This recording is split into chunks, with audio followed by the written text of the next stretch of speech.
Thank you, Marcy. Thank you, Marcy.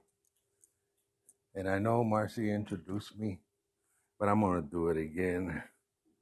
So, people, my name's Jose, and I want to say that I've been asked to share the past. Thank you, Marcy. Thank you, Urban Art Center, for what you do.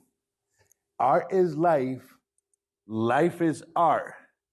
Enjoy your lunch, enjoy your art, because I'm about to start. Thank you, thank you, thank you. Truly, truly, I appreciate you guys taking the time and listening to me. I have a journey. Like every journey's got a beginning. But in my case, my journey started with a crisis, what I'm calling a crisis. But that journey, like all the other journeys, it's got going up and it's got going down and left turn detours and right turn detours to the point where I'm at right now. Has it ended? It hasn't ended. So I'm going to continue. So I'm going to take it from the year it started to current times. So, and I'm calling this from crisis to journey to purpose, fulfillment. So, Marcy already talked about this. Just briefly, I was born in Puerto Rico and raised in the United States ever since I was 2 months old, but I've gone back and forth many times. Spent most of all the way up to high school in Springfield, Massachusetts, study automotive mechanic because I thought that's what I was good for. I don't even change oil on my car these days. I come from a very traditional family that I'm really proud of. My mom's got a 6th grade. My pop's got a 4th grade. But they taught me one thing, good values. So I grew up in a good home. But I did not grow up with all this mentoring, Jose, you should go to college, you should do this, you should do that.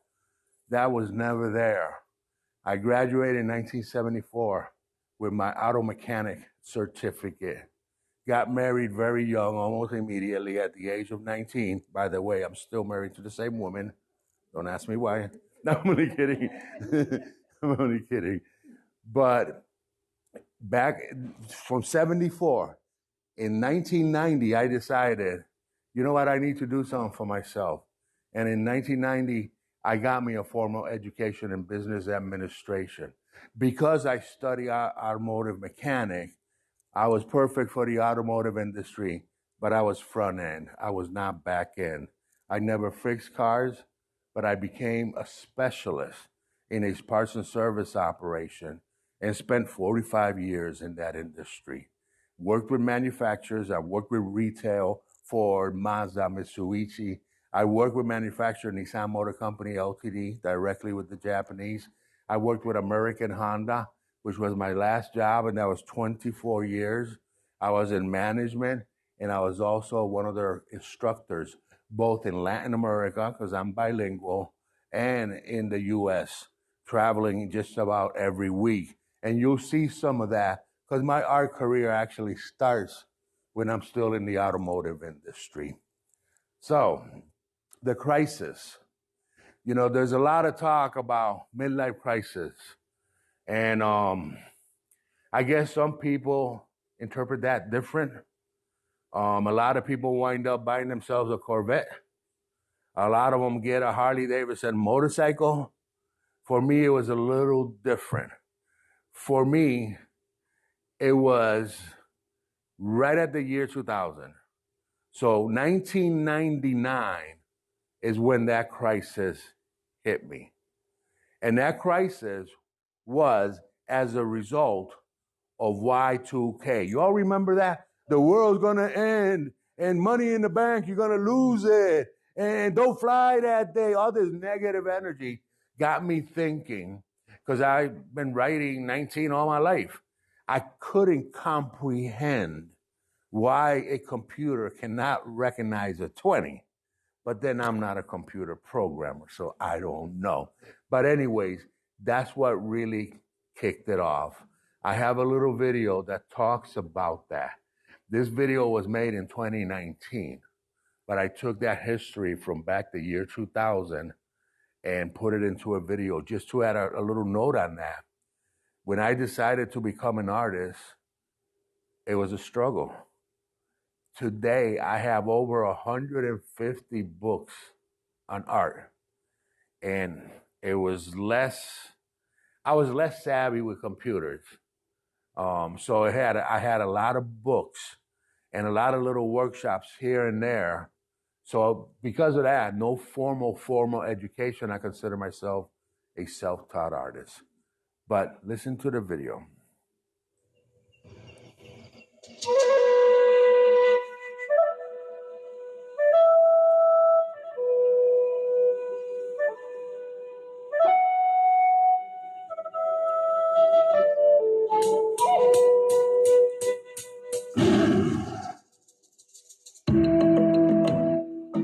What inspired me to become an artist? Time and place is what inspired me to become an artist. I'm really looking forward to painting my rats, because I think rat is a powerful symbol.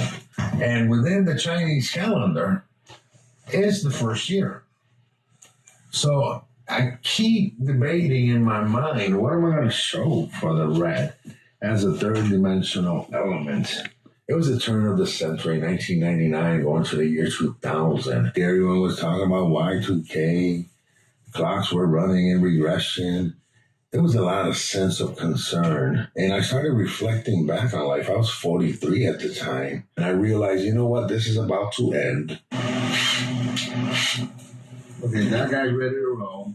So holes, my paint. It was a big thing. I spent my entire life writing 19. Now we have a brand new century, the 21st century. And some of the things that I reflected on was, what have I done up to the moment? I've helped a lot of people. I've raised a family in corporate America. I teach people how to do a better job interacting with customers and loyalty and selling. And in general, I'm a good person, I feel. But I couldn't think of one thing that I've done for myself just to satisfy myself. And it was at that point that I realized that I'm actually going through a crisis. So that's Lucky Rabbits. And Lucky Rabbits got a lot of character. When I show this in art festivals, kids love my rabbits. Instead of focusing on the negative energy, for me, it was a time of closure. And that's the beginning of my journey of turning a midlife crisis into a midlife journey. In my early art career, I started as a figurative artist, and I explored topics like impossible love. I got into a series of impossible love where I explained the complexities of love and how that affects people. I like exploring these topics to express myself. My artist statement was, people are the most beautiful thing ever created, but life is very complicated. Ready? Yeah, let's do it.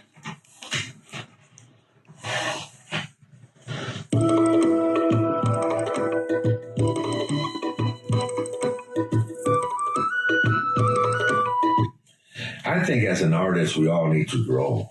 We need to explore. I continued my path by painting stories. I painted Frida.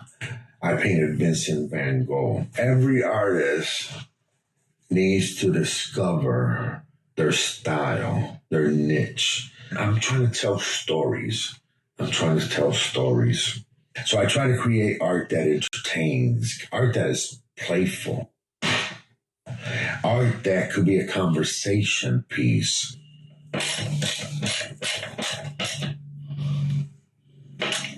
And like I said, as an artist, you need to reinvent yourself. So Frida once said, everything could have beauty even the most horrifying. My name is José Angel Hernández, wordsandcolors.net. So that's kind of like a brief history on how I started. Notice I ended with wordsandcolors.net. And the reason is I'm a public speaker. I'm a trained trainer. That's where the words come in. And obviously the colors is my art. By the way, I never update my website, so if you go there, you're gonna see all my old work. I just don't have time. Besides, I love Instagram more anyway. So like the video says, I started as a traditional oil painter using all the resources, all the books I bought, and learning. So as a figurative artist, my mission was pretty clear. I always felt and still feel that the most beautiful thing on this earth is people. Trust me, I love animals as well, and I love nature. But we are the smartest beings, and we are beautiful. I wanted to tell those stories. So some of my early examples is figurative art. I call this Tango 1 and 2. They're nude. And my mission was, because people are so beautiful, to paint that with the realities of life, because life is very complex. If you look at my background, this is my statement wall. Even though this couple is dancing in their own little world, we still need a little help from the outside, and I make a statement. On this one's Joe Camel. For me, that representative disease is cancer. On the other one, we have, again, that little help from the outside, but this one is about Uncle Sam's there. There's wars throughout the world. So it goes beyond just people. I'm telling issues and current issues. What's really interesting about these two works, and again, this is very early in my career. We're talking about 2004 here. Because from 2000 to 2004, I was still learning. But I sold those two pieces in a crazy art festival that was more like a party. And again, I'm learning. I'm all new to this world of the art. But the funny thing is, the person that bought these pieces gave me his card, which I no longer have. And it's a guy with a PhD. And I'm saying to myself, shit, if I got to sell all my art to people with PhD, I'm going to have a hard time finding these people. But he connected with it. It's interesting because I remember like today, he's with his wife, and I think he was in the University of Los Angeles, UCLA teacher. And he's with his wife, and his wife says, why are the women more refined on your painting? My response was, isn't it like that in real life? So I think I had a good response for that. Anyways, I felt good. I mentioned this on a video, Impossible Love, where I state, okay, sometimes love is unreachable. Sometimes love is unreachable. This one is actually my favorite, and it's another collector in LA that has it, where I'm showing, okay, they want to establish a relationship, but there's a symbolic jail cell here. Really doesn't connect to the ground, it doesn't connect to the top. So that is symbolic of things that get in the way of relationships. Look, I could go all kinds of different directions. Social status, I don't know, racism, whatever gets in the way of people finding their true love, many family conflicts and whatnot. And that's what I was trying to express with this body of work, which I stopped at 3. So I worked for American Honda for many years because I needed to go through a process of learning. We had something called the intranet. It was kind of like our own little internet, just internal for the associates. Within the intranet, there was a marketplace where people will sell used stuff. Well, I put a posting out there that I would paint a portrait of a headshot for $25. Oil original. Look, if I were to paint a portrait today, I'll be asking in the hundreds of dollars. I was selling them for $25. It wasn't about the money. It was about the opportunity for me to practice with a real subject. So all these people, well, these are kids of one of my friends. He worked with me. Those are granddaughters of a person that worked with us. That's her mom, and that's her, not as I know her, when she was very, or young girl, let's put it that way, friends, a grandmother, another associate. The only reason was, how am I going to practice? Well, I was willing to spend hours painting portraits because I needed to learn. So it really wasn't about the money, because the canvas alone probably cost me, $10, and I'm selling them for $25 plus all the material. So that was the purpose. Look, how many artists do I have in the house? Raise your hand. You know how it is. You know the cost of materials. You know how hard it is to do something where somebody needs to like it, and then you always got that concern: will they like it? Will they not like it? I took the risk, and everybody, well, for $25, liked it, I guess. I continued, still my practice. So this is my practice phase. And I continued painting, and I did a body of work of 20 Latin American actors, actress, just to practice. So these are actually 8 by 10, and I put them all together. There's 20. My centerpiece is not a headshot, and I call this Latino Roots in Hollywood. I try to make it as wide as possible. Obviously, I'm going to handpick some of my favorite actors, actress, but it needed to also be symbolic. For example, these 2 women here in the center, they're pioneers. So they filmed during the 20s with people like Charlie Chaplin. So I go that far back, and pick up people like Anthony Quinn, Andy Garcia, a nice little variety. And by the way, anyone has a question throughout this whole session, just let me know. I'm not the kind of person, so you got to do questions at the end. Don't do that. Again, I continue my practice doing bodies of work. Here's my next one. 3 years in the making. So I have this book called The History of Jazz and Blues. And I'm browsing through it, and I was totally amazed at the history of blues, not the jazz part, the blues part, of women specifically. And here's the reason. My learning and my research revealed that most of these women started singing in church. Church is faith and is a safe environment.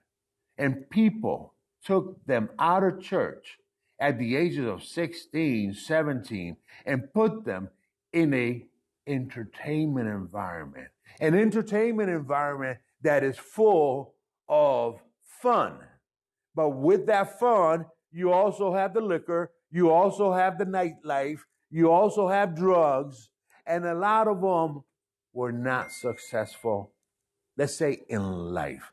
Some of them were, but a lot of them were not successful. Let's put it that way, because of the environment. So I wanted to tell that story. And when I showed this, and again, this took me 3 years to finish this body of work, I showed it with the biography of each one of these women right next to it printed. It was more like an educational piece. Some of them were somewhat recent. Coco Taylor died, 10 years ago? Not that long ago. But most of them go back to the 20s and the 30s, because that was the hot era of blues. Blues totally dies in the 50s. It comes back in the 60s a little bit. And today people listen to blues. But it was really, really popular back in the 20s. Back in the 20s. Again, why did I do this? Well, first of all, I was passionate about the subject. And second, it gave me the opportunity to practice painting portraits. Yes. The subjects in this illustration, are they black and Latino? They're all black. They're all black.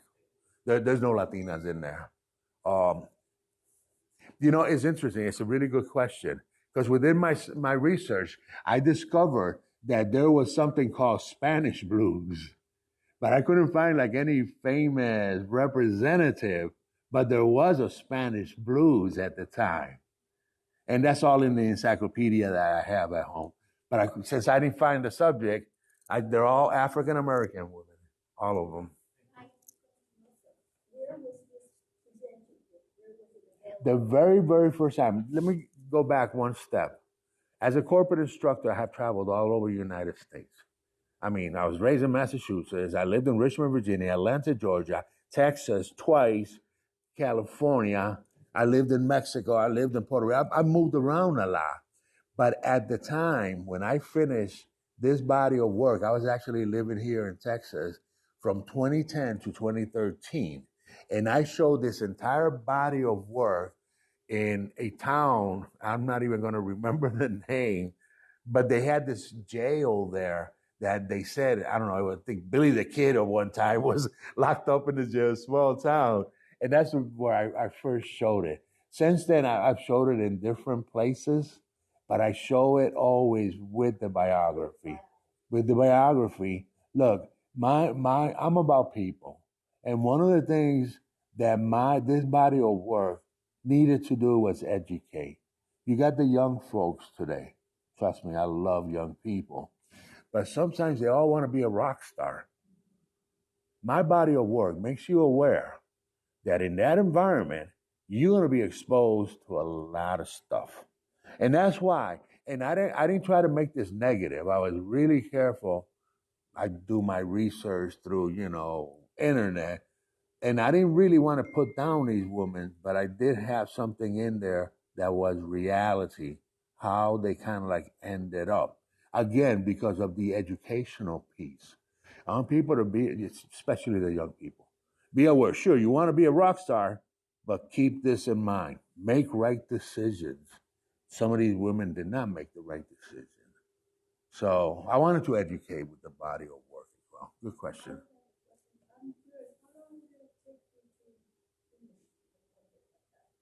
So I have a day job, right? Because I was working for Honda at the time. I only used to work on weekends. And I say 3 years, but in the meantime, I was doing other art as well.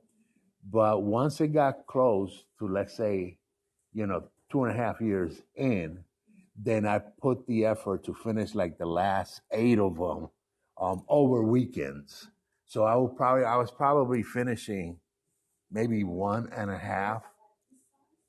No, the 22 by 28. The 22 by 28, all of them. All of them. Another characteristic that I incorporated into this art is the background. Notice the background is all dark. That's the darkness of that entertainment world. But it's got flowers, right? I call them my manly flowers because they're really rugged. So I'm trying to show both sides of the entertainment industry. Yeah, it's colorful and fun, but there's a lot of darkness back there. Look, I'm not criticizing that completely. It is what it is. I'm just trying to make people aware. I've got three more for you. Now, again, you have 20 portraits. Something significant about 20. And is 20 holiday up there? And are these all oil? They're all oil paints. And here's Billy Billie Holiday right there. So that answers one. They're all oil. And 20. what is it? Number 20. Okay, really good question. I have at home, we draw and then we paint, right? I have at home 4 that I never painted. I mean, after finishing the last 8, I kind of like gave up. But they're at home. It was supposed to be 24. It's supposed to be 24. And I still have the canvas with the drawing. It does have this. When I think I painted this, because I painted this all at once. Because I wanted to find consistency in where I put their name. This one, the color is different, but it is very close to this gray. And the same font in all the names. So that's done on the other 4 that I haven't painted. To be honest with you, I probably will never, ever finish the body of work. So I closed it at 20. Who knows? Maybe you motivate me to go back and finish the last 4. But it was supposed to be 24. Good questions. I like that. So again, these are 16 by 20s. They're all oil paintings. I'm really careful in representing myself, but I sometimes put myself on the edge, but I don't go over the edge. This is actually a political statement. So you got the 3 colors, right? You have an elephant and you have a donkey. Did I say anything else? So let's leave it at that. Corporate America. This is actually pieces of a dollar bill in the background, and how people let money kind of like drive their life. Look, it's important. Don't get me wrong, but it shouldn't. There's other things in life. There's other things in life like family, enjoyment, and other things. This one, I'm trying to enhance the importance of a woman in a family, because sometimes they work harder than us. Sometimes they're the ones that do the things that no one else in the family is going to do. And I also have statements back here. There's a cross here. There's a liquor store here, which is all part of the environment. There's hope in lottery, which we all play for only one reason. Hopefully one of these days we're going to hit the big one. Chances are very slim, but it is what it is. These are all 16 by 20s. Again, this is when I'm a figurative artist. I don't do these anymore. I've done some, but I just don't focus on that, and you'll see why. So this is interesting because I've done a lot of travel in Latin America and throughout the United States, lower 48, Alaska, and Hawaii as well. But this is actually from a friend of mine in Buenos Aires, where these kids have these harmonicas, these accordions that are broken. All they're doing is really posing for the tourists, because that's not even an operational organ or whatever they call those things. So I call this silent tango. I did 2 of them. They're all sold. Here's the other one. Call this the Joker. Even though she's the Joker, she's the smartest one in that group. And I represent that with a Rubik's Cube. Again, I'm trying to put a message behind my work. And here we got, this is actually from a photograph that I took of a shoe shiner in Nicaragua, listening to the radio, waiting for business. A waitress at a restaurant. This is in Guatemala. With his instrument, I added the dog. I don't know that it came out so well. But again, these are little 16s by 20. Not by choice. Not by choice. In 2013, I was transferred to California. So I lived here from 2010 to 2013. They transferred me not by choice, and my family stayed here. So I went and I lived alone in California for 2 years, separated from my family as a result of my corporate job. I'm the only breadwinner at home. So I can't stop bringing in the income because we got to pay for mortgages, we got to pay for food and everything else. So I call this like Journey 13, where, again, like I said in the video, I think as an artist, we all should try to explore and try this and try that. Hopefully, we're finding your niche, finding your style. So in 2013, that moment of isolation, I decided to go big. And that's why I started doing my truly large canvases. One of the first one, which I sold in Beverly Hills, was a work called Life. And it's 4 feet by 4 feet. So it's a square. And at Honda, I used to belong to the photo club, even though I'm not a photographer, but I like taking photographs.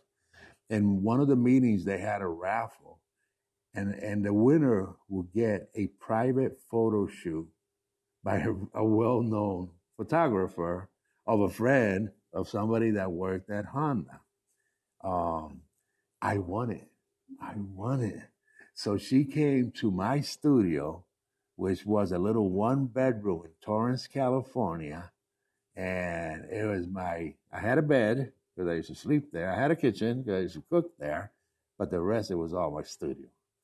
And so she came over, and believe it or not, what you're going to see there, I did in 57 minutes. Now, it was pre-started, and all these photographs came from her. And then I told her, give me 10 more minutes. And of course, I tip her, and she was pregnant. I gave her a little something for the kid that's coming and whatnot. But here's a photo documentary of a piece of work that I call Life. That's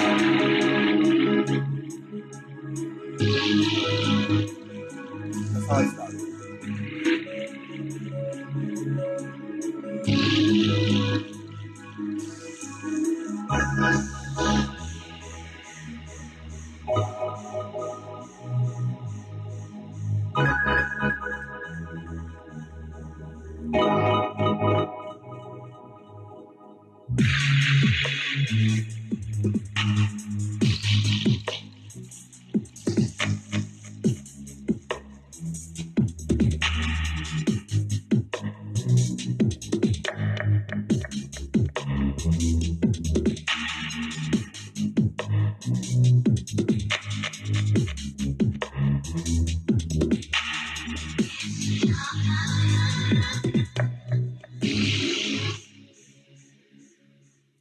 So the work, I called it Life, and I incorporated the word life in several different languages in the background. And I want to say 90% of the work was done in 57 minutes because she was only going to do a 1 hour photo shoot, even though she gave me a little extension of like 10 minutes. So here's the story. I got education, a report card. I got work, Social Security. I forgot what I included here. Type of family, health, one of those, whatever you call it. Obviously, money down here. We all have secrets, and we have areas where we don't want no one to enter. So, and then of course, this is really symbolic because I painted a lot of eyes back then. Actually sold it in Beverly Hills at the Beverly Hills Art Fair on the first show. So I continue. Yes. How many silhouettes are? Two. One looking this way, one looking that way. Is there one looking directly at? No. So this is kind of like a shared eye for both. See the nose on this side, nose on this side. So it's kind of like a shared eye for both faces, kind of. Maybe there was one looking at straight on with one eye. Yeah, but only one eye though. One eye, right, one's the left and one's straight ahead. If you could make the case that this could be a head looking straight ahead, but only with one eye. Yeah. Yeah. And one's looking this way. Actually, this is supposed to be a female. This is supposed to be a male. It looks kind of like constant. Thank you. That's a compliment, I hope. Thank you. Yeah, I mean, I had really fun. Because remember, I'm here with, 60 minutes, and I'm splashing paint, and I had it all planned out. If you look at the video, I had all my little notes of the steps I was going to follow during the photo shoot. But the concept and the composition was already made in my mind. So I'm not exploring, okay, what should I do next? I knew what I was going to do when executing this. So the work that was pre-done was these outlines. This is city. All this was painted beforehand, but only and I work oils. Only, I don't know, a couple of days before she came. So the paint was still a little bit wet. And then there's a lot of white paint that I threw in there and filled in these other colors. 57 minutes.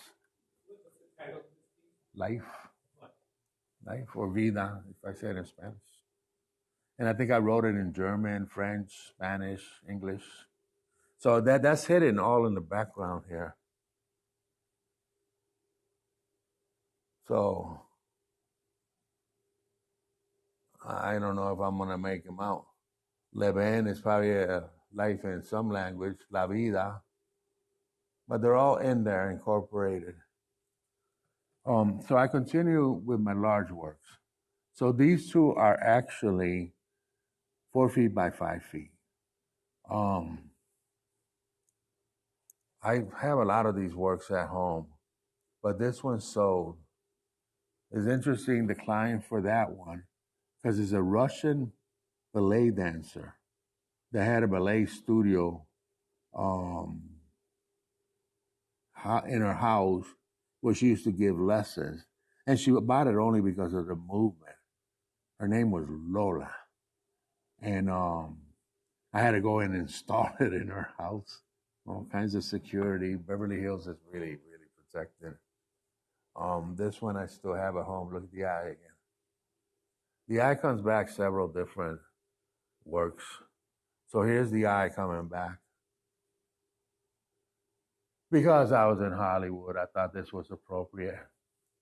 I guess collectors didn't like it too much because they didn't buy it. I still have it. And this one, this is about journey as well. So if you print a MapQuest, this is what it looks like. Remember before Navi and Google Maps and you plug it in, we used to use MapQuest and plug in the address and then have to print it and then follow it. This is actually a MapQuest print from Chicago, which is the one I found the most attractive at the time, even though I was in LA. And I made it about people. But also, if you look closely, I'm always in the border with my statements. If you look closely, there's all kinds of messages here, including some things related to government. Like I know I have some words in there about the Constitution, like "we the people" and all kinds of little messages in the blocks of Chicago City. Quest. This is, I don't do too many landscapes. I don't do too many seascapes. It's probably the only seascape I've ever done. Again, these are large, 5 feet by 4 feet. And here, this one I call Discovery because it's kind of like a little bird coming out of the egg and discovering the new world with all these dynamics going on around him. It's got a lot of little clippings of newspaper and whatnot, so it's mixed media. This one's going back to my roots. So it's got a lot of instruments that are related to Afro Caribbean music, salsa merengue. Some of our fruits down there, islands, so seashores, coconuts, music. Again, two faces. Look at the little eye coming back, but only one eye. So more adult, more childish. And on this side, I was kind of like playing around with all the stuff that was going on at the time with social media. So that's kind of like representative of social media. 2014. All this is 2013. I called it Journey 13. Again, alone in California. I didn't have a television. This was my television. So I didn't have a family. This was my family. So I did all those big works just that first year since they brought me back to LA. 2014 actually started in Texas. Not physically, but you'll see why.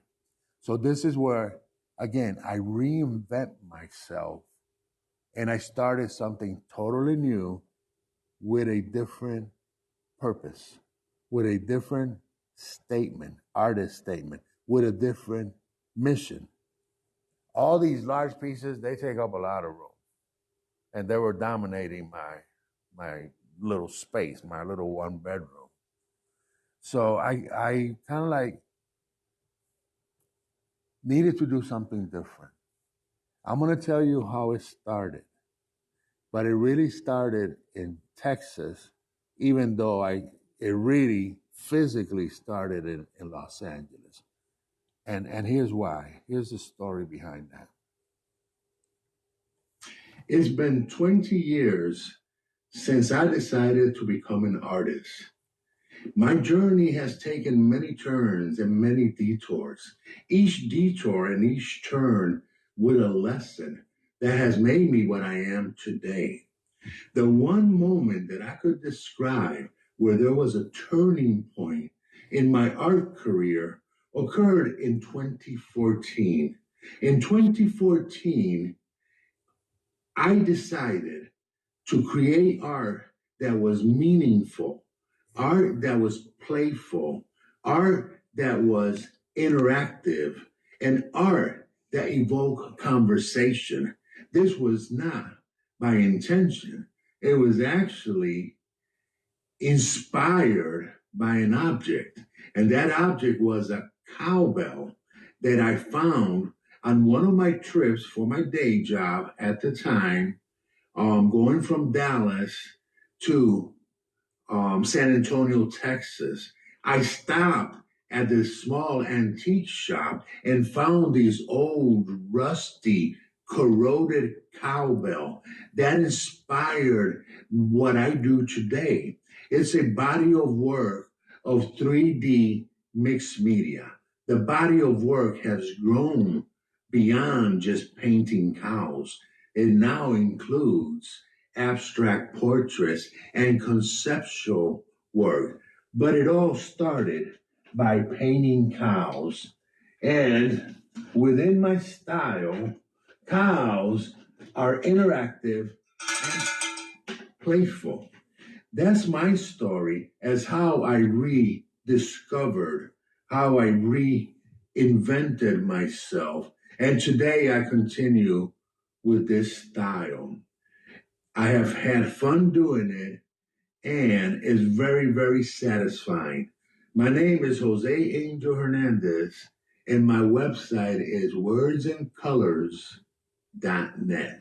Thank you. So these are little homemade videos, by the way, and they were done in the year 2020. Why 2020? Because we were not allowed to leave the house in 2020. So I had to find ways to keep myself entertained. So I decided, well, why don't I film this little story and put it up on my YouTube channel? And I did several little videos because we couldn't go out of the house, basically. Otherwise, these never would have happened. With that cow bell, I understand. Cow also has feelings. Are they symbolic of something? So as a good question. As a style, I create 3D mixed media is what I call it. To be technical, The style is really called assemblage. But I don't like that title because it sounds like it was made in some foreign country and imported to the United States. So I never use the correct term for my style, which is assemblage. It's decoration, if that answers the question. It's decoration. Um, I do a lot of I used to, lately I haven't done that much. Um, Garage sales, um, flea markets. In California, I was really fortunate that they had this recycle store that was corporate. So all these corporations will donate the stuff they didn't want to this recycle.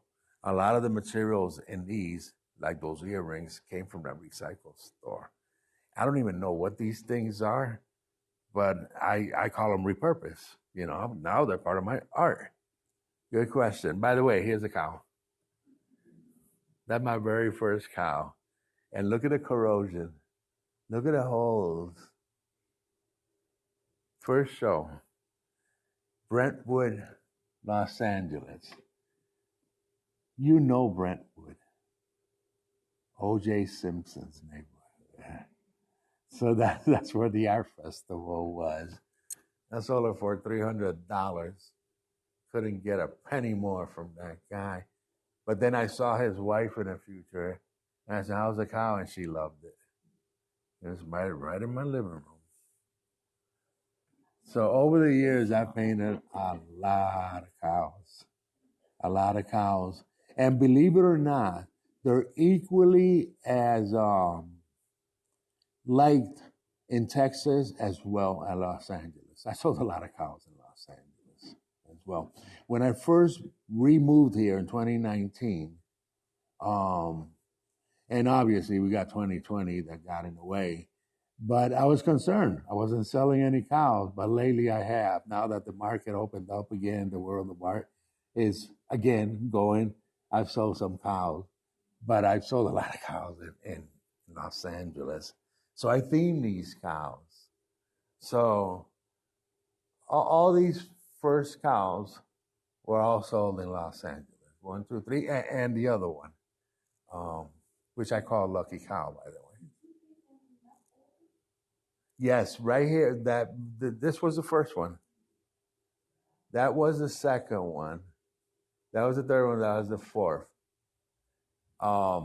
Down here, they may be a little bit mixed in, but these were the first. So a really good friend of mine bought this one. I call her Love Cow. They all have titles. So I want you to observe this cow right here. I call her World Cow. Why do I call her World Cow? And you know the answer if you look closely at the white spots. World, as in the globe. You see it now? It's got the continents. That's probably my favorite cow, even though I have not sold her. But she's still my favorite cow. And then I've copied that concept in other cows because I only work 2 sizes. That size or that size. That's the only 2 sizes. And the frames are pretty much the same. All of them in that size. These I mix it up depending on price. I call her Green Eye Cow. I call this one Big Bell. And the reason is the rope, it's got a bell, and it's got a pretty big bell that you could adjust the rope to any height you want. I like my work to show the 3-dimensional element outside of the frame. It's part of my style.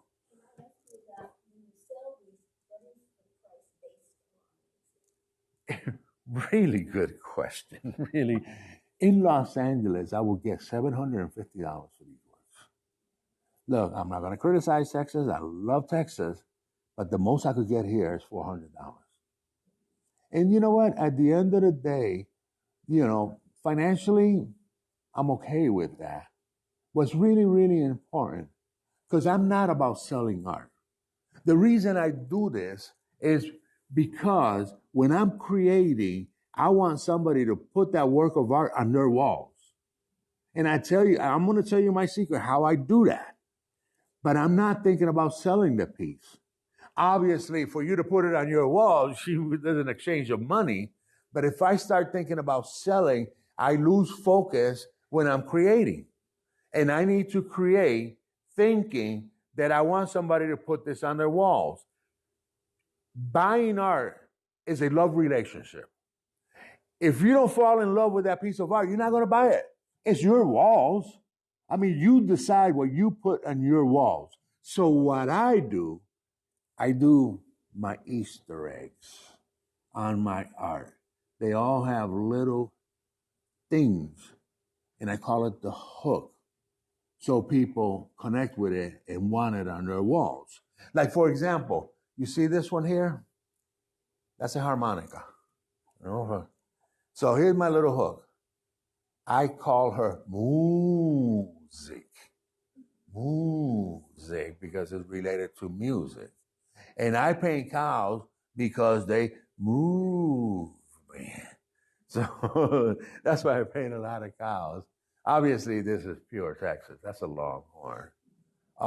This is a really interesting piece. There's an old Spanish song, and it's called "The Bull in Love with the Moon," El Toro Enamorado de la Luna. And the story goes, or the lyrics go, this young bull every night will run to the river and play with the reflection of the moon on the water, on the river. But then sunrise came, and voila, his love was gone. He will leave and come back the next night. It's a beautiful song. And I think it's probably like in, I don't know, maybe the 60s when they wrote it. It's got beautiful lyrics. And I think, and I don't know this for sure, I think it's a metaphor. I think it's a metaphor of a man in love with a woman of the night that he can only see at nighttime. So I stamped this on letter by letter, and then I fill them in with color. But it's got the entire lyrics of this song on that one. And obviously, that's the title, The Bull in Love with the Moon. Again, you know what that is? That's my hook. That's my Easter egg in that work. Because somebody, I guarantee you, somebody's going to fall in love with it. Somebody, obviously, that knows the song, and they connect to the song. This one, when I first moved here, and this is before the pandemic, in Fort Worth, in January, they have, I don't know, Cow Week, Cowtown, Western, something. Yeah, and it's in January. So they have that community center, art center, I forget what it's called, Fort Worth Art Center or something. So I submitted, and they actually gave me a solo there. But it all had to be like farm animals. So I brought all those cows. And because I had time, and I brought a rabbit and other kind of like farm animals, but I had time to create, and that's when I created Cowtown. Cowtown. So here it says Cowtown, but here it says cows rule. That's the hook. Because the wife is going to say, I want that piece, and I want to make sure you understand that I'm the ruler in the house. See what I'm saying about my hooks? Those are my little Easter eggs that I throw in there. These are all big cows. When I say big, that's the size, 24 by 24. I'm not done with cows yet. Now, these are all smaller pieces. These are all smaller pieces. But if I go back to my hook up here, and I can't read what I wrote here. I'm probably not going to be able to read it. It says, I believe, all we need is love. That's my hook on that one. This is my rainbow cow. What do you call these minotaurs? You know, half man, half. For the younger generation, really, that's why I do these. And again, same concept. Was it that one also says all we need is love. It's a love cow. This one, I think somewhere it says it's stamped. You can't hardly see it. I think it says it's my kitchen. Again, that's the hook. That's why I hook people, and they want to put it on their walls. And of course, this is a play on American Gothic, very famous. But I do other animals. So I was fortunate to have a solo show in the Latino Art Museum in Pomona, California. I lived in Torrance. It was like an hour drive north. And that's my solo. I had all my animals there. So, again, it expanded. Everything started with cows, but I expanded. I've sold 2 or 3 pandas. I got, between the small and the large, I sold a few rabbits. That one, honey, like so much. You saw that one earlier. That's one of those vultures. I sometimes paint things that are not common. Owls, I've sold some. Monkeys, I've sold some. Anyways, all kinds of animals. This one is really interesting. I showed this in Texas recently. So I made this step ladder out of rope and bamboo sticks. That's actually a metaphor of reaching for something higher. Climbing, I don't know, the corporate ladder is the metaphor behind that one. This piece I'm really proud of. These two. And some of these chains are really long and they're plastic. They're from Home Depot. And the whole purpose is people tie it around their neck and they do the selfie as though they didn't capture the lion. The lion captured them. And that's the same concept with my dog. Right there. See how long that chain is? So all different kinds of concepts. I sold this one a couple of weeks ago. And of course, I got little cows down here. So when I reinvented myself in 2013, my mission was clear. Create art that's interactive, playful, and or evokes conversation. With that, I expanded. I'm best known really for my animals, but I expanded to include abstract portraits and conceptual art. So I'm going to share some of the conceptual art with you guys. So my conceptual art, the whole objective is to entertain. Some of these pieces are psychological. Some of these pieces are inspiring. Some of these pieces are games. Like, for example, this one is a network of text messaging. It's a new way of communicating, and I play around a lot with current technologies. And I'll be honest with you, other than LOL and little things like that, those are the ones I use. But that's a totally different language. So when I sell that, I actually give it to the collector, the meaning of, WTF. You know that one? Oh, I'm okay. That's the second one I know. So again, these are words, 100 words, 10 by 10. And it's more playful art. Why? Because they're really fancy words. And if you do a internet search for 100 words that make you sound intelligent, those are the words that pop up. It is based on a book. The book was written, these words are going to make you sound intelligent, so use them. So I use them in my art. These are the same thing, except for the last one, this one. This one has funny words. Funny in pronunciation or funny on what they actually mean. So this is my most recent of this type of work, squares like this. Those are bottle caps. This, again, is very similar to this one. That is text messaging. So it's a network, it's a chat of people talking, but all text messages. This one here has to do with technology. And in the world of technology, you have developers and you have programmers. They have their own language, their own slang to communicate within their own little world. Like, for example, they will probably call me a potato. People over 30 acting 21. So if anyone ever calls you a potato, this is what they're really saying. Yeah. I got this off the internet, believe it or not. I got this off the internet. Open your kimono. That means show me your hardware and show me your software.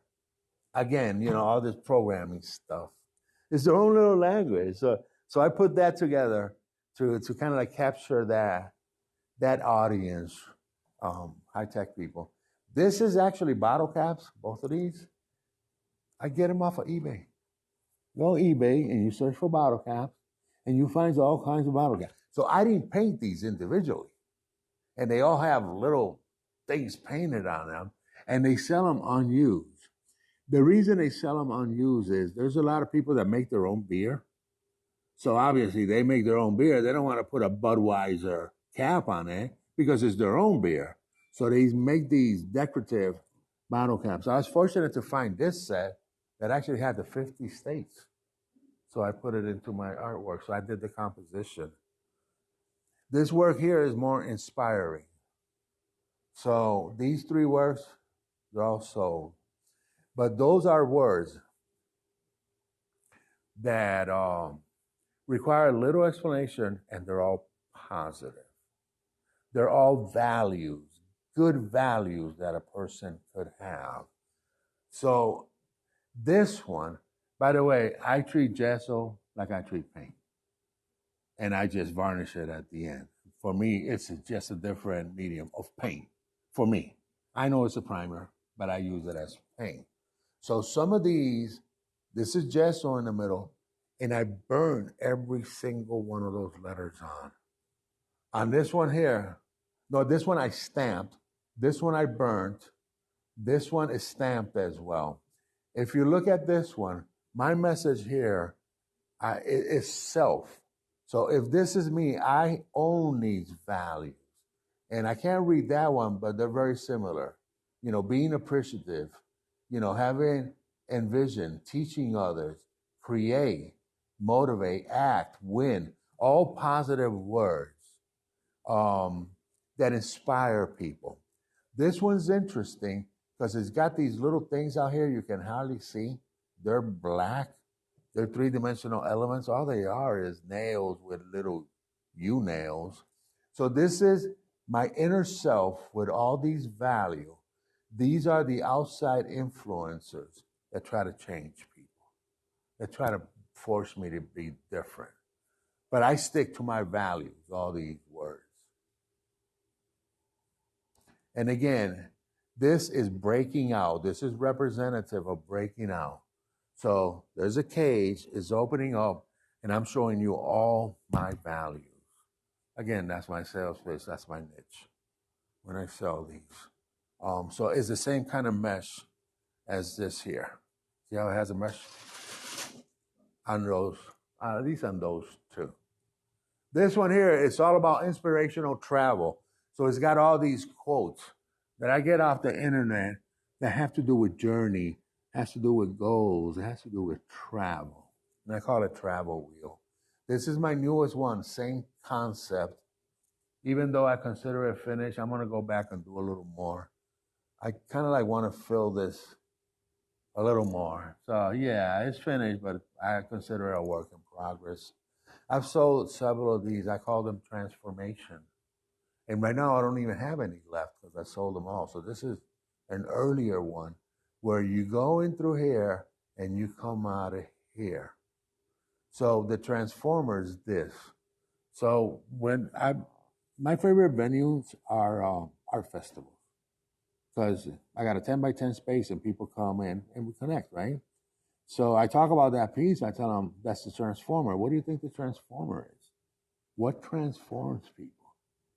I mean, there's so many things that transform you. How many of you are married? Married. No married people? The minute you got married, you were transformed. Because now it's not just about you, it's about the family. You know what I'm saying? So there's a lot of things. Look, people, I'm not going to get religious here. Religion transforms people. Politics, education, your environment force you to change. So that's a transformer right there. It's interesting that Some people, when I'm having conversations with them, I tell them, hey, this is how you came, this is what you become. They say, well, I don't see it that way. I see it going up. And that's the beauty of art. You have your own interpretation. This is just lenses. It's a political message. I'm not going to get into politics, but that one's political. And this is some instrument from Indonesia that I picked up at a flea market in California. But it looked like a ship to me, so I put it on. And that's my conceptual art. Then I have my abstract portraits. So I'm just gonna fly through these. I do people that I truly, truly like. I do people that I know or think I could sell. Like Einstein. That's the only reason I paint Einstein is because people like Einstein. Yes.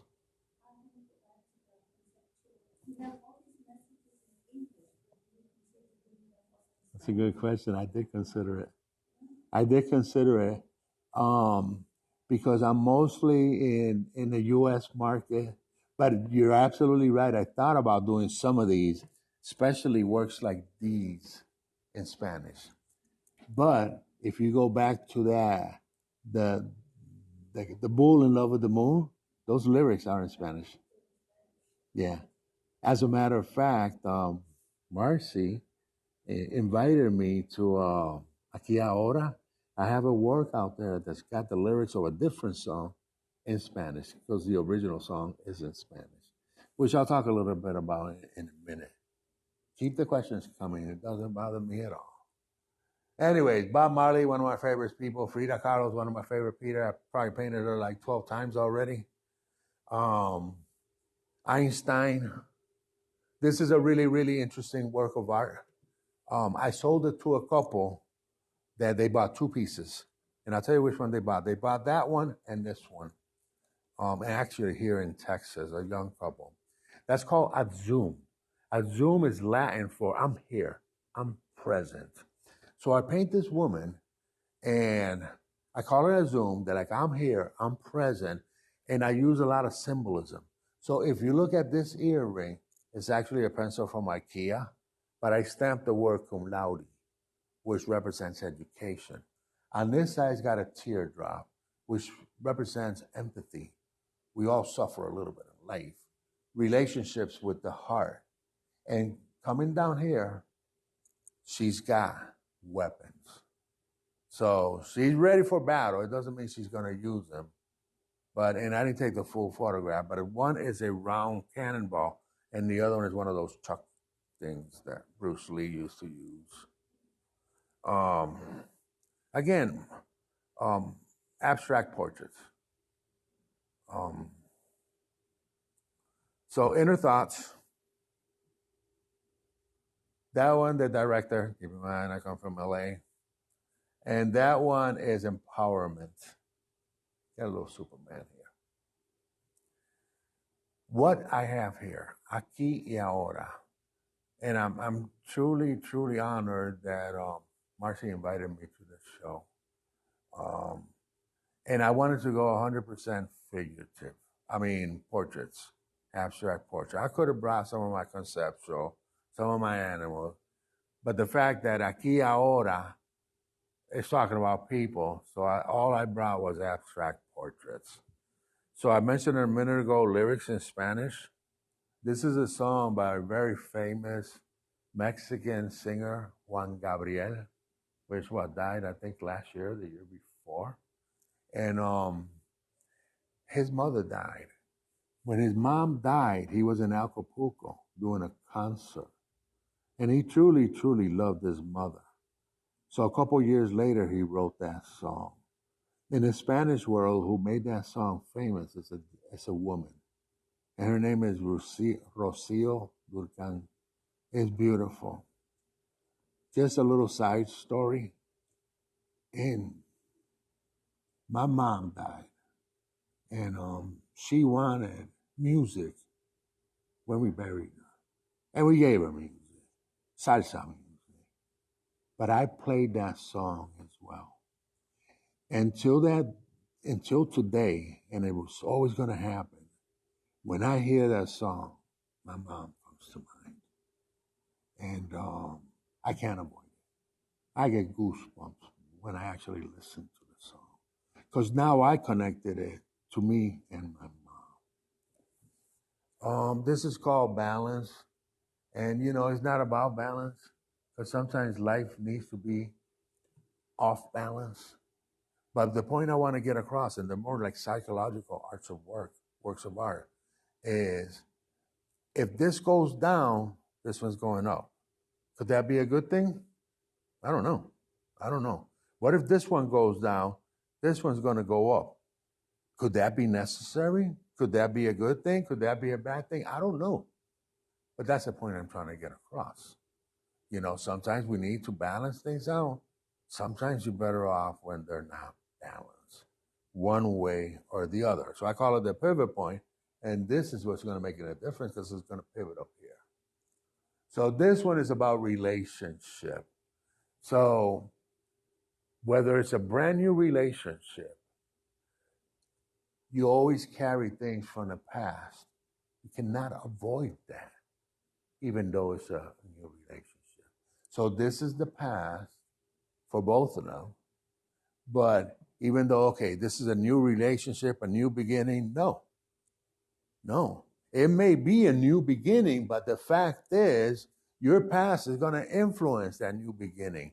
Because, look, you can forgive stuff, but you can't forget. And that's the message I'm trying to put behind that kind of work. Of course, I'm honoring three greats: Pablo Picasso, Frida, and Salvador. This piece I really like a lot. By the way, this is the show poster. And Marcy put one of my pieces in the poster. This one. This is really interesting. I call it, and this has, you ever see those center things that you hold and then you drop it to find a center when you're doing construction and that kind of stuff is pointy? I don't even know what it's called. I just use it on art, repurpose. But that's what's hanging here. And that work is out there in the Carpenter. Yeah. So we have a point of fixation. That's what I'm focused on. That's my point of fixation. I'm trying to create a reality that sometimes we focus on our point of fixation, but there's other stuff that are going on. Things that are unknown, which is the lighter gray, and things people hide from us. So I'm just trying to create that awareness. So you remember the two weapons I told you about in a Zoom? This is a Zoom 2. So you see how it's got the two weapons? Same concept: education, teardrop, relationship. That one's about perception. This one is in honor of theater arts, which include comedy, drama, and tragedy. This is one of my favorite. I just recently did this. So Charlie Chaplin, 1920s. Did he talk in his movies? No, he communicated with his body language and facial expressions. 100 years ago. 100 years later, we're doing the same thing. Except now we call them emojis. Which is, I'm comparing how we communicated without words in the past, how we communicate without words today. And I call it silence, please. This is actually in a show right now in Louisville called The World as I See It. And artists, when they paint, you paint shapes, you use colors, you compose. There's other elements, obviously, but that's what I try to represent. This is about dreams, private dreams. That's why she's behind here. She's on the other side. It's her own personal and private dream. This is about real life in a city. Cities are cold. She's got a hoodie on. So the warmness of that hoodie in the environment that's really cold, cities could be really, and when I say cold, I'm not necessarily talking about temperature here. I'm talking about people not looking you in the eye, people not greeting you. That coldness of now communicating. Is what this tries to represent. Dia de los Muertos. This is a spiritual medium. Those are the, she speaks to the dead, and those are the spirits. I have that one in the show too. So we're getting close to finishing. So let me kind of like speed it up. So today, this is what I'm doing. This is what I want to continue doing. But I also been exploring a little bit, and I do a lot of other things. I do demos, real quick demos. I do free demos, you know, because I like giving back to the community. I did a free workshop of cows. Everybody came in and painted a cow for Western Week in Louisville.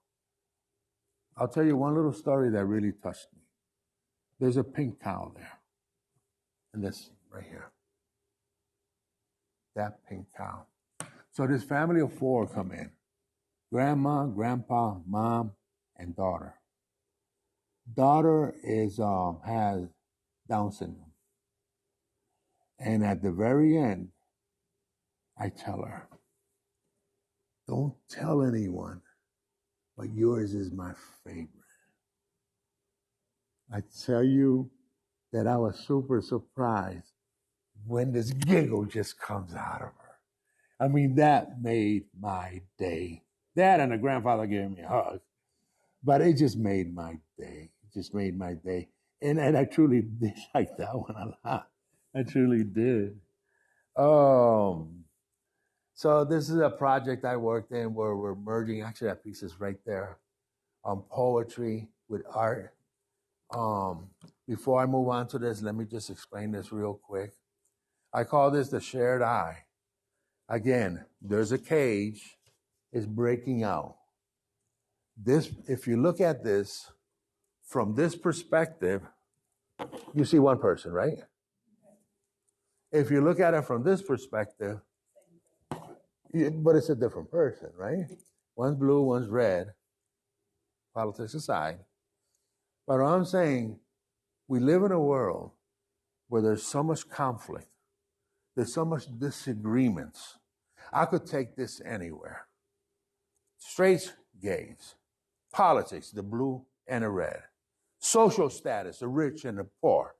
We all have different mindsets based on how we grew up.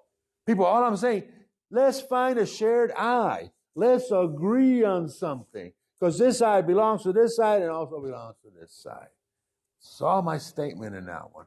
Let's find some understanding. You know, let's find that shared eye. So recently I've been exploring with a little bit with theatrical arts. I was part of this show called Life is a Theater. In this one I was actually performing. So I'm not a poet, I'm not a writer, but I toy around with it. That's why I introduced myself with my rap. But here's my performance.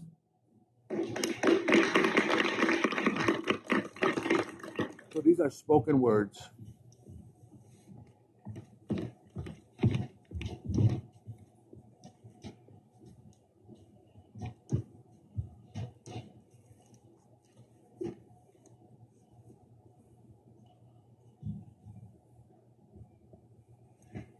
People, my name's Jose, and I want to say that life's a theater in many ways.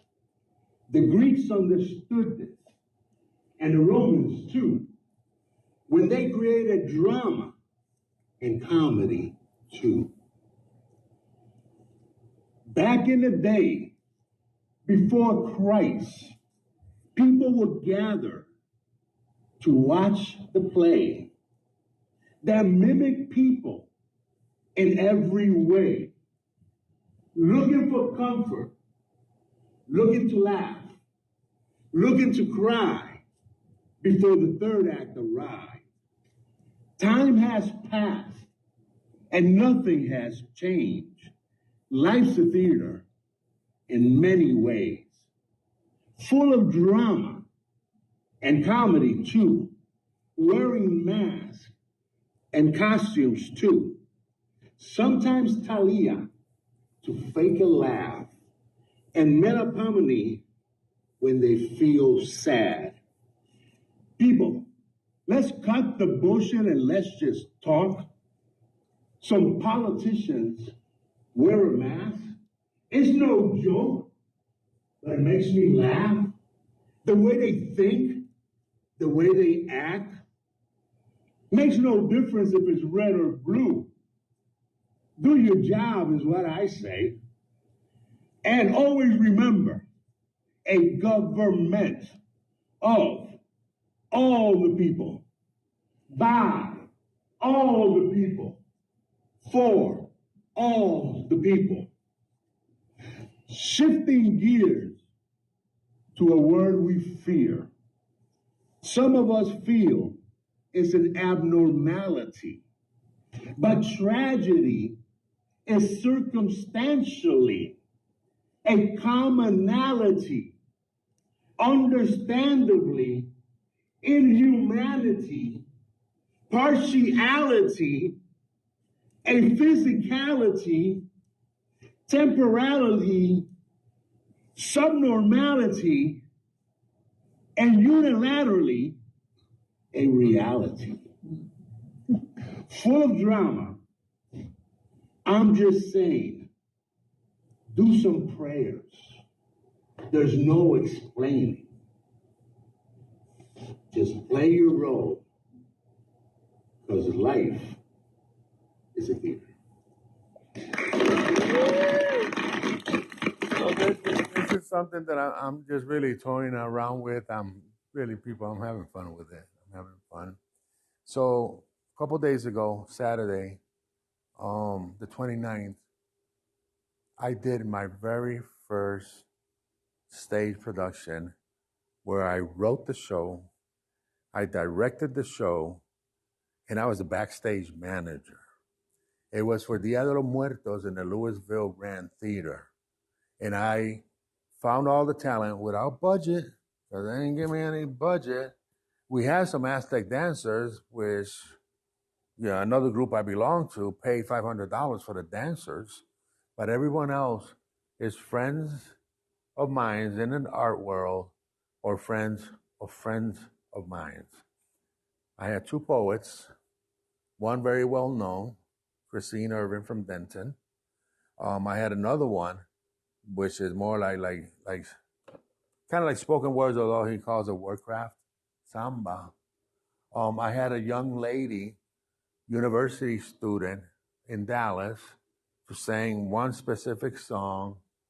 I had, they're not here, two actors that did a little comedy skit that I wrote based on the movie The Sixth Sense. You know how Bruce Willis finds out he's dead at the end? Same skit, but with a little twist to it. I had a master of ceremony that also worked as an entertainer. So I had all kinds of little comedy sketches throughout for him to make the people laugh. I have video production for the intro and towards the end, which a friend of mine did because he does videos. And then I had the Aztec dancers. His show turned out, I think, pretty good. Was it perfect? By no means.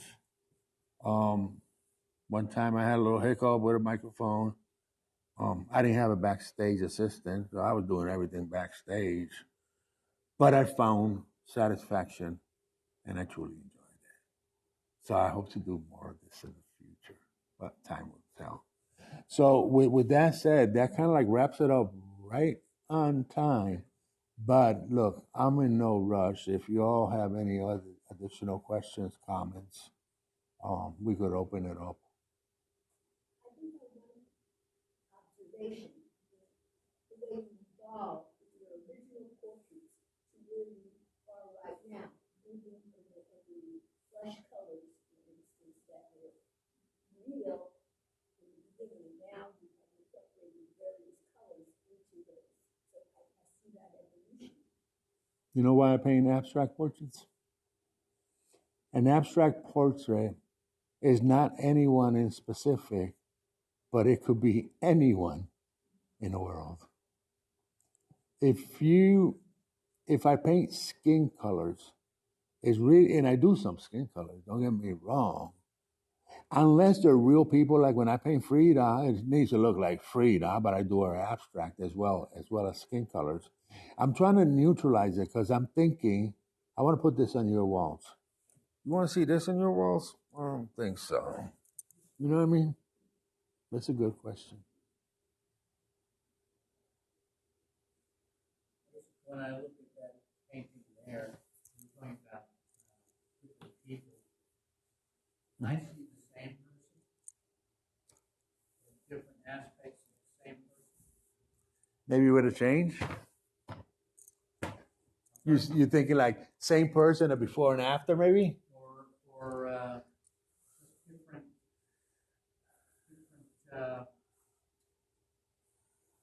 could be different emotions of the same person. Could be different ideas that the same person might have. And that's why I said at the beginning, I could take it all different kinds of ways. And you know, that's one of the beauties of art. At the end of the day, at the beginning, I have a composition. I know what I want to do. I have ownership of that when I'm creating. But the minute somebody buys that work of art, I lose my own. It makes no difference what I was thinking. What's it going to do for that person's walls? That's what makes the difference. And that's the beauty of art. So I'm glad you said that because I think art should be at the end about who puts it up on the wall. They got to live with it. So what does it mean to them? I think at the end is the most important thing. I know what it means to me at the beginning, but that's less important. Another point, and that is in some of your paintings with that single eye. I think of the eye of God. Another idea as far as that single eye goes. I like it. I like it. I may use that one in the future. But you notice some of them have a tear. I'm sorry? They have a little tear, some of them. Oh, well, from here on. Well, I think at least one of them has a tear coming. Yeah, but I got to remember that. I'll use that. I like it. Thank you. My pleasure. I'll send you the check. It is, and a lot of people see the soul of a person through their eyes. There's so many meanings to the eyes. Yeah, it's one of my favorite things to paint as well. And if you look at all my animals, I don't make normal eyes. So if you look at the cows, they have red, yellow, purple, green all around the eyes. So they're not really done realistic because of that. But all the animals have a whole bunch of colors around their eyes, which is not natural in the actual animal.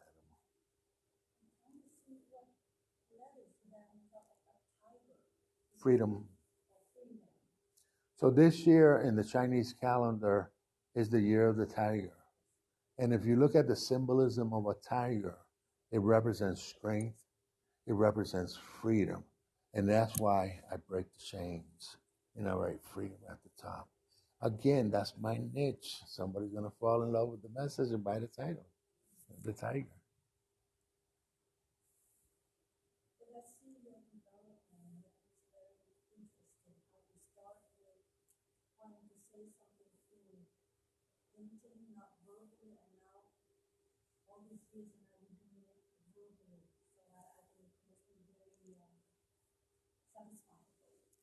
It is, and I'm glad you brought that up. I love the young generation, and I want to help the younger generation as much as I can. And one of the things, I mean, I could tell you my story, but for those younger people, you know, you got to create your own story. And that's why I say you got to explore with this medium, try this, try that. Because you're going to reach a day that is going to click. It clicked for me in 2014. And I said, this is what I'm going to do from this point on. And it's got to be interactive, playful, and evoke conversation. I didn't plan that. Those moments, they kind of like click. You know, you could be taking a shower. You could be sleeping and wake up in the middle of the night. I could be right here, and it's clicks. It says, shit, that's what I need to do. And that's how that happened. Yeah, what you mentioned, it was moments throughout these last 22 years that just pop. You can't force it. You're gonna say, hey, this is what I'm gonna do. I'm gonna create this. It doesn't work that way. It may be successful. I'm not saying it's not. But when it pops into your mind and you get that feeling, that's real. That's real.